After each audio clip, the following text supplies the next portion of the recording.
In the city of Cyprus in 300 BC, there lived a very wealthy trader called Zeno. While on a voyage from Phoenicia to Piraeus, his boat sank along with all of his cargo. Because of that single event, an event that was entirely out of Zeno's or anyone's control, this very wealthy man suddenly became poor in an instant. Imagine you were Zeno. How would you react to your entire life's work getting flushed down the drain by the sheer force of nature? What is the proper reaction? Would you be angry? Sad? Would you feel life has cheated you? For most of us, these would all be normal reactions, but not for Zeno, the father of Stoicism. One small change lasts an eternity, and one small reframing of your mindset can cascade into larger and more impactful changes later down the line. The core of Stoicism is the very definition of acceptance and indifference. After reading the works of Socrates and other great philosophers, Zeno created and taught Stoicism. According to Zeno, although we don't have much control over what happens to us, we do have control of how it affects us, and we must use this control to great effect. Rather than crying over spilled milk, or in this case drowned goods, Zeno focused on maintaining his composure over the situation, remaining calm and neutral despite his predicament. Today, people inadvertently view Stoics as people who cannot be broken, people who don't often linger to the emotional extremes, going through things like fits of rage or bouts of anxiety. But the original idea behind Stoicism was much more than that. Rather than just a way to describe people who are unemotional, Stoicism was a way to view, describe, and understand the world. It was a way of life, and that way of life has lasted for centuries. Stoic philosophy can be applied to situations today the same way it was applied thousands of years ago, and its benefits are just as impactful. Stoicism allows us to process these negative emotions from negative experiences and turn them into the thoughts that give us a unique perspective of the world. Perspective is everything, and everyone in the world has different experiences and thus different perspectives on things. Since the Stoics gathered, discussed, and taught philosophy in a public place, their general philosophy was widely known. They believed that Stoic principles could greatly benefit anyone and everyone, and so it didn't make sense for them to hide that knowledge behind the four walls of a school or of the palace courtyards. As a result, everyone from slave to emperor could learn and become a Stoic, and they did. Some of the world's most notable Stoics include Epictetus, which translates to acquired, as he was once owned as a slave, Seneca, who was a well-renowned statesman, and Marcus Aurelius, a Roman emperor, and one of the most powerful men to have ever lived. The early Stoics practiced what they preached, avoiding all forms of segregation and leading the fight against inequality. They even invented the word cosmopolitan, which literally means citizen of the world. When people hear that word now, we think of cities like New York, Toronto, Dubai, and London. Because of how diverse they are, this was the type of unity and togetherness that the Stoics preached. At the time of Stoicism's foundation, women weren't allowed to pursue philosophy, but Stoics disagreed with that completely. Musonius Rufus, Epictetus's teacher, once said, "It is not men alone who possess eagerness and a natural inclination towards virtue, but women also. Women are pleased no less than men by noble and just deeds, and reject the opposite of such actions. Since that is so, why is it appropriate for men to seek out and examine how they might live well, that is, to practice philosophy, but not women? Even at a time when it wasn't popular, women were allowed to freely learn about Stoicism and become Stoics themselves. So why do so many people adopt Stoicism as a way of life? In a world full of unexpected turns of events, our emotions can tend to get in the way of things. In reality, we don't really get sad because bad things happen to us. We get sad because unexpected bad things happen to us. Rain is a good thing. It helps to water our plants, provides water for livestock, and keeps the temperature cool and humid. But the truth is, when that dark cloud catches you outside without an umbrella, it's never a good experience. So, why don't we start crying once it starts to rain? It's because although the situation is bad, we've learned to expect rain. It's something that is unavoidable. We can't control the weather. Although it sucks, the rain passes and the light returns. Stoicism teaches us that in the same way, we should expect that everything bad that can happen will happen. Picture the worst outcome and be content knowing it could happen. One of the Stoic exercises is known as voluntary discomfort, an exercise aimed at increasing feelings of gratitude. Sleep on the floor of your kitchen, taking cold showers when you normally take hot ones, eat nothing but potatoes for a few days. Things like this. This exercise helps you to understand that no matter how hard it gets, you'll still survive and potentially thrive if your mindset is right. By being able to withstand these uncomfortable situations, we indirectly prepare our mental for future misfortunes. With the current state of the world, where advertisements are constantly shoved down our throats, we're made to believe that if we don't have the next best thing, look a certain way, or make a certain amount of money, that we will never be happy. This message is important now more than ever. We enter the world not knowing much of anything. We grow up being taught things at home, in school, and by observing the world for ourselves. The thing is, a lot of times, all three of these sources of knowledge teach us in different ways. The question is, do we need to internalize all of this knowledge?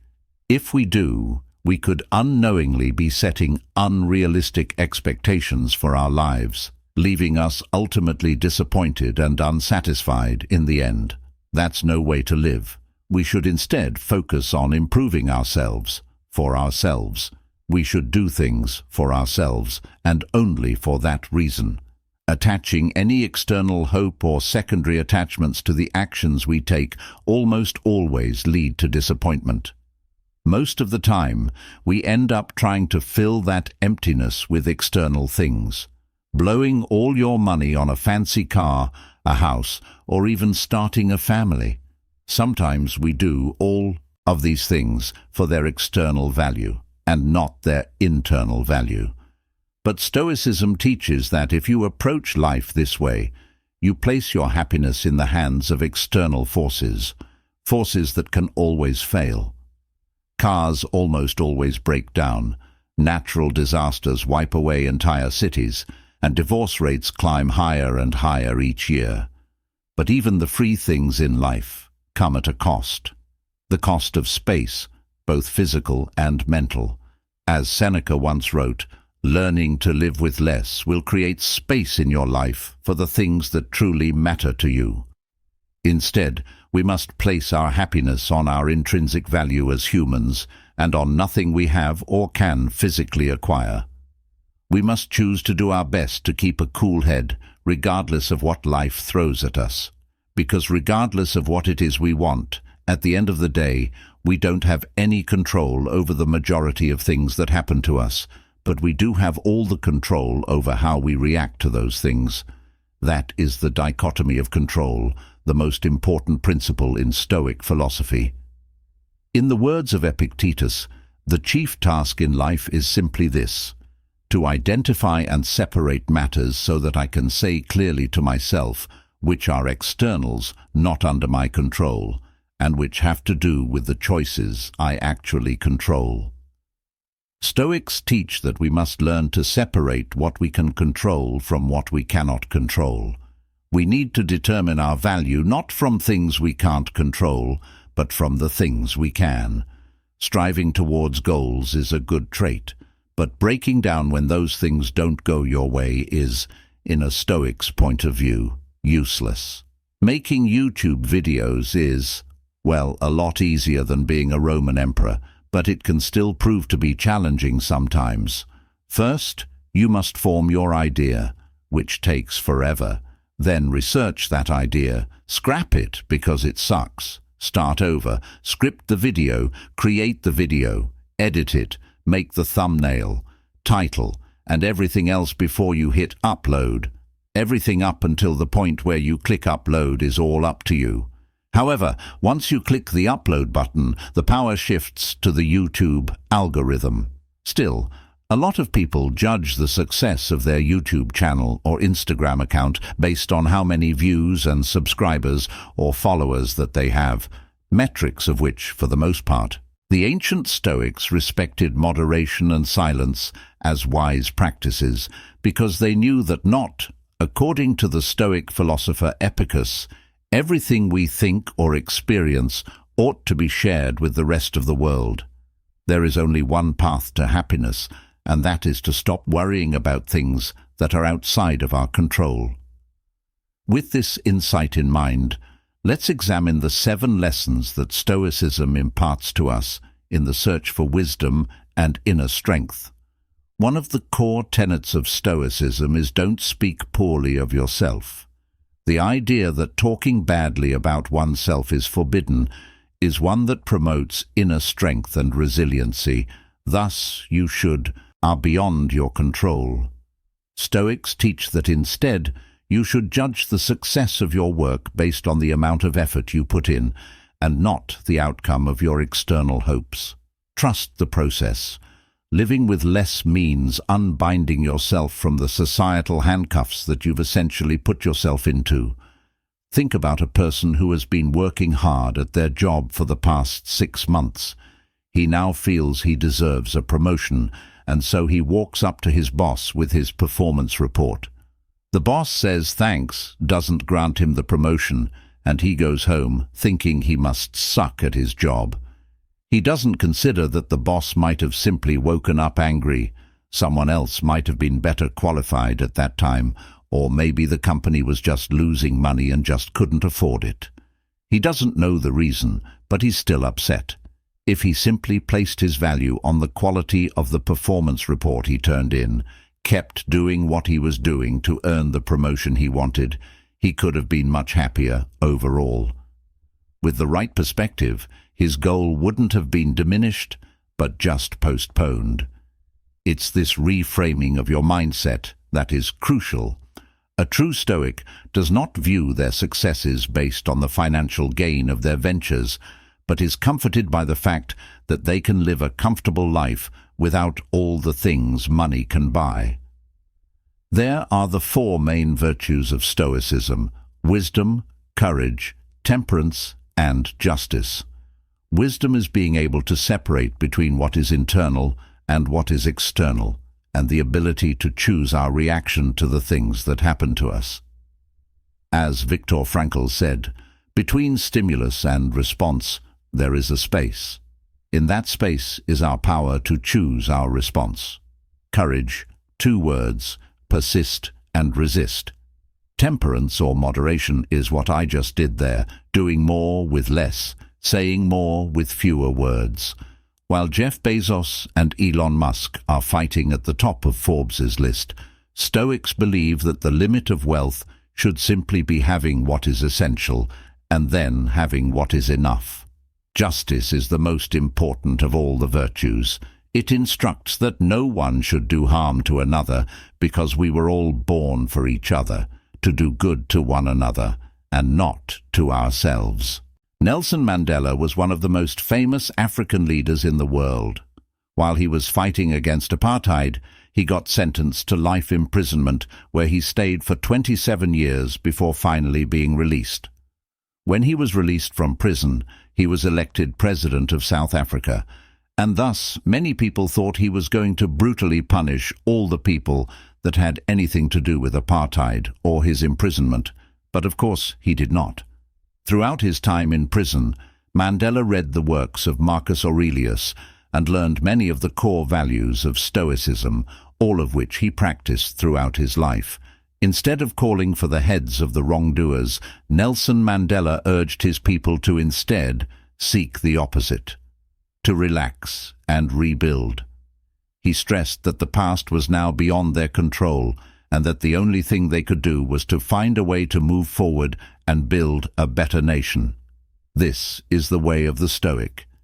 In modern-day medicine, Stoicism is at the core of procedures like rational emotive behavioral therapy and logotherapy.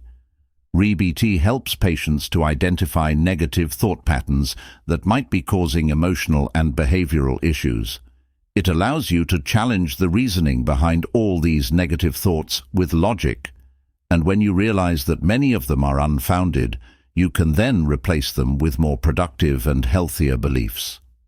Logotherapy, on the other hand, is based on the Stoic principle that humans are driven by purpose.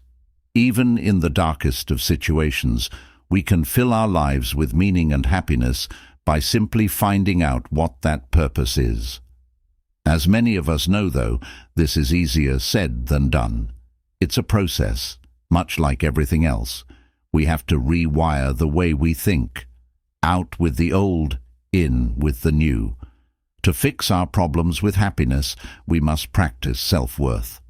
By redirecting our definition of value to the things that we can control, we can stop getting fixated on the things that we cannot control, and overall, we can lead a much happier and more fulfilling life. Stoicism helps us steer through past and present storms into calmer and more peaceful waters. And if our ship sinks and we all drown, we can take peace in the fact that we lived a good life, albeit not as long as we had hoped. Because remember, everything has an end.